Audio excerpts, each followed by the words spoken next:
Hi friends, కొరియాలో వ్యవసాయం చేయడానికి ఎంత ఇంపార్టెన్స్ ఇస్తారనే దానికి నేను ఒక ఎగ్జాంపుల్ మీకు ఇప్పుడు చూపిస్తాను. ఇది మా యూనివర్సిటీకి వెళ్ళే దారండి. ఈ సందులో కొంచెం స్థలం ఉంది. ఈ పక్క రైట్ సైడ్ ఖాళీగా ఉంటే ఇక్కడ వ్యవసాయం చేస్తున్నారు. ఇక ఇవి ఉన్నాయి కదా, ఇవి స్ప్రింగ్ ఆనియన్స్ అంటారు వాటిని. అంటే అవి కాడలు కూడా తింటారు, ఎర్రగడ్డలు. ఈ ముందు ఖాళీ స్థలంలో కూడా కొన్ని చెట్లు పెట్టున్నారు.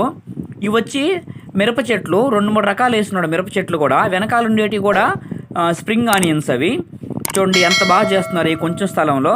ఇంకా ఈ పక్కనే ఒక చిన్న వాగులాగా ఉంది. ఇక్కడ ఏం లేదనుకున్నాను యాక్చువల్గా నేను ఫస్ట్ చూసినప్పుడు. తర్వాత వెళ్ళి చూస్తే ఇక్కడ కూడా ఆనియన్స్, మిరప చెట్లు ఇలా ఈ కొంచెం స్థలంలో కూడా వేశారు. ఇంకా ఈ అపార్ట్మెంట్లో అయితే ఈ పోల్ దగ్గర కొంచెం స్థలం ఉంటే ఇక్కడ కూడా మిరప చెట్లు వేశారు. కొరియా గురించి ఇలాంటి మరిన్ని ఇంట్రెస్టింగ్ వీడియోస్ కోసం నా ఛానల్ని సబ్స్క్రైబ్ చేసుకోండి. Thanks for watching.